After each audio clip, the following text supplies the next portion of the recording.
안녕하세요. 안녕하세요. 오늘은요 그 콧볼 축소 수술에 대해서 좀 설명을 드리려고 합니다. 그래서 말 그대로 이제 콧볼을 줄이는 건데, 콧볼이 그럼 어디냐라고 하면은 쉽게 생각하면 이 콧구멍이에요. 콧구멍의 사이즈를 줄이거나 아니면 이 벌렁거리는 좀 바깥쪽 두께까지 좀 줄이거나 네. 요거를 줄이는 건데, 어떻게 줄이냐면 그냥 잘라내는 겁니다. 네. 잘라서 다시 꼬매주는 거예요. 그러면은 콧구멍 사이즈도 줄어들고 요 바깥쪽 두꺼운 부분도 조금 이제 줄어들면서 이 벌렁거리는 느낌을 좀 줄여줄 수 있는 수술이죠. 네, 그래서 저희가 이거를 그래도 컨텐츠를 찍자고 한 이유 자체가 이 시기에 코성형은 무섭고 보코인 건 싫고, 나는 콧볼 축소를 하면 코가 작아지지 않을까라고 해서 콧볼 축소 상담으로만 오시는 분들이 좀 많이 시기긴 하거든요. 맞아요. 고등학교 졸업하고 네, 수술에 맞아요. 잘 모르는 분이라서. 그래서 막상 콧볼 축소 수술을 신청해서 병원을 갔는데 콧볼 축소하면 안 되고 코성형을 해야 된다 맞아요. 라고 하면 환자분들 입장에서는 좀 약간 부담을 느끼죠. 과대 진료라고 느낄 수도 있고, 그래서 어떤 점이 저희가 차이가 있고 왜 그렇게 설명드리는지 그걸 좀 설명을 해드릴게요. 근데 콧볼 축소 코성형에 대해서 좀 설명을 해드리면요, 일단 저는 개인적으로 콧볼 축소 수술을 그렇게 선호하진 않습니다.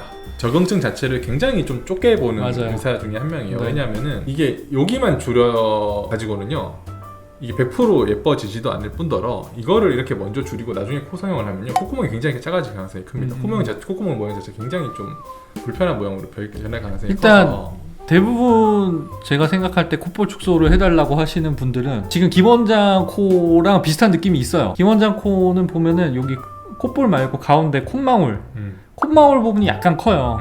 그러면서 물론 콧볼도 약간 큰 느낌이 있는데 여기 콧망울이 큰 거는 콧볼 축소랑 아무 상관이 없습니다. 맞습니다.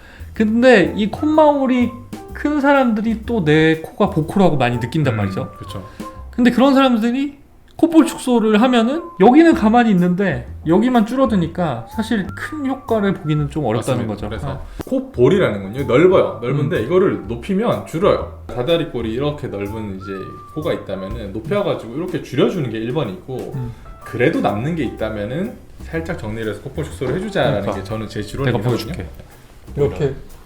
이렇게 보면 코끝과 콧볼이 있는데 우리가 코성형을 해서 이렇게 높이면 콧구멍이 작아집니다. 여기가 준다는 거죠. 벌렁거리는 느낌 자체가. 이 바깥쪽이 이렇게 높이면 콧구멍이 줄어요. 이렇게 높이면.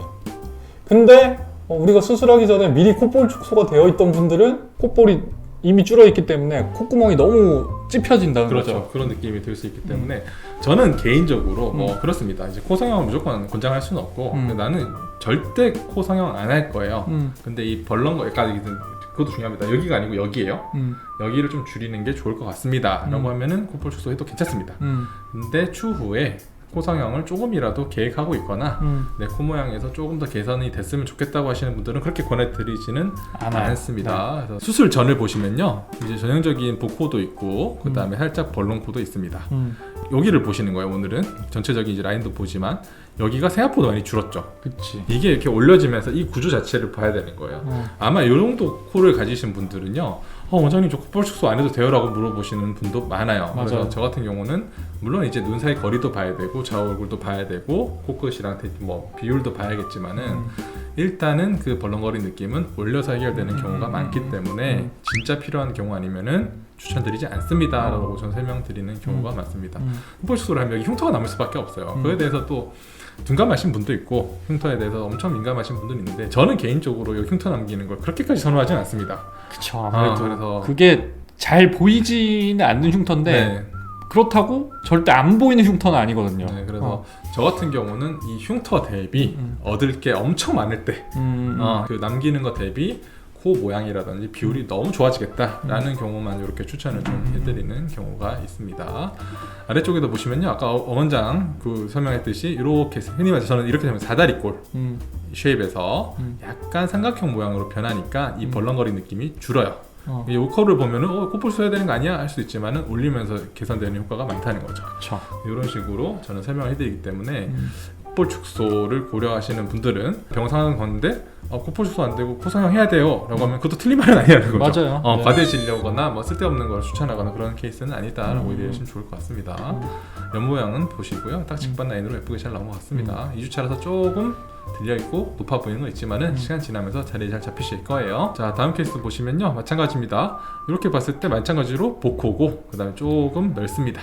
올렸을 때 콧볼 축소를 한 건 아니에요. 이 사진만 보면은 진짜 콧볼을 줄여놓은 것 같아요. 그렇죠. 네, 근데 잘라내거나 이런 걸 한 건 아니고 그냥 코를 높이는 것만으로 좋아진 거죠. 그렇죠. 그리고 그 콧볼 축소를 할 때 요 단순히 벌렁거리는 모양도 봐야 되지만요. 저는 이제 제일 중요하게 생각하는 건 눈과 요 지점이 미간의 맞는지, 거리. 그 다음에 여기를 너무 줄였을 때 옆 얼굴이 너무 넓어 보이진 않을지, 마찬가지로 베이스를 줄였을 때 코끝이 오히려 더 뚱뚱해 보이지 않을지, 그런 게 총체적으로 좀 봐야 되기 때문에 만약에 포상형으로만 가능한 경우가 있다, 그럼 흉터 안 당기고 그 이상 좋을 수가 없다고 저는 생각합니다. 이 케이스도 보실게요. 이 케이스도 보시면은 코 성형만 했습니다. 마찬가지로 복코 느낌 있으면서 약간 긴 코 같네요, 그죠? 약간 벌렁코 느낌이 있지만은 2달 차인데 높이도 괜찮고 라인 괜찮은 것 같습니다, 그죠?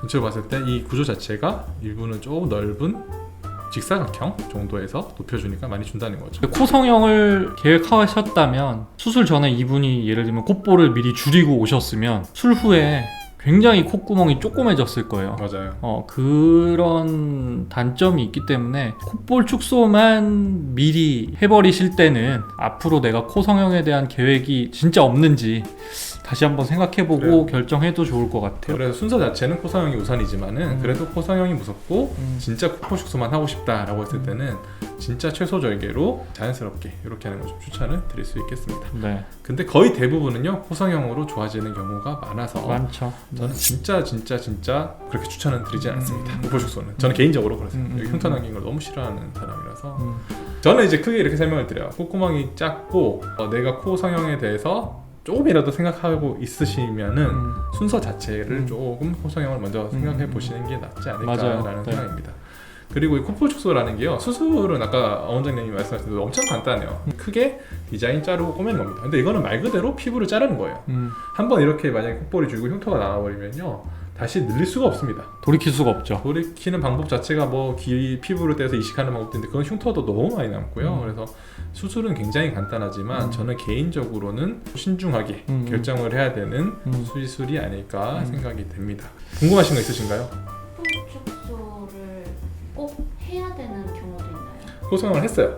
그래도 벌렁거리는 게 남거나 아니면은 비율상으로 조금 여기를 줄여주는 게 낫겠다 싶을 때는 콧볼 축소를 하는 게 좋습니다. 그러니까 생각보다 환자분들이 이제 상담하러 오셨을 때 저 콧볼 줄여야 되지 않아요? 라고 말씀을 하시는 것보다는 훨씬 더 적은 포션에서 콧볼 축소가 필요하게 되더라고요. 맞습니다. 네, 그래서 대부분은 이제 낮고 퍼져 보이는 환자분들이 저 콧볼도 좀 줄이고 싶어요 라고 얘기를 해도 일단 저 믿고 하지 말아보세요. 한번 줄이면 돌이킬 수는 없지만 일단 해보고 마음에 안 들면 나중에 다시 줄이는 거는 가능하니까요. 맞습니다. 이렇게 얘기를 하거든요. 근데 그렇게 하고 나서 그래도 좀 줄여주세요 이러시는 분들은 사실 거의 없어요. 맞습니다. 만약 코 성형을 조금이라도 계획하고 있다면은 만약에 콧볼 축소를 한다고 해도 조금 보전적으로 하는 게 좀 낫지 않을까라는 맞아요. 제 개인적인 생각입니다.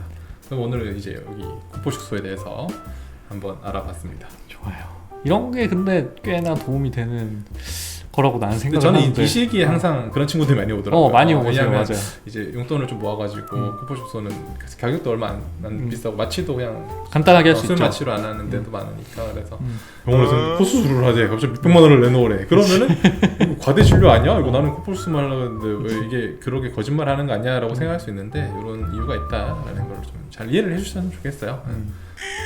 나도 해야 될 것 같아. 나도 좀 크네. 왜 이렇게 부었지 오늘? 그래요 오늘. 그래서 오늘 이렇게 콧볼 축소 수술에 대해서 알아봤습니다. 나머지 이제 뭐 콧볼 축소 관련해서 아니면 코성형에 관련해서 궁금한 게 있으시면 댓글 한번 댓글 한번 달아주시면 제가 충실히 영상을 또 찍어 보겠습니다. 네. 그럼 오늘은 여기까지. 끝. 감사합니다. 감사합니다.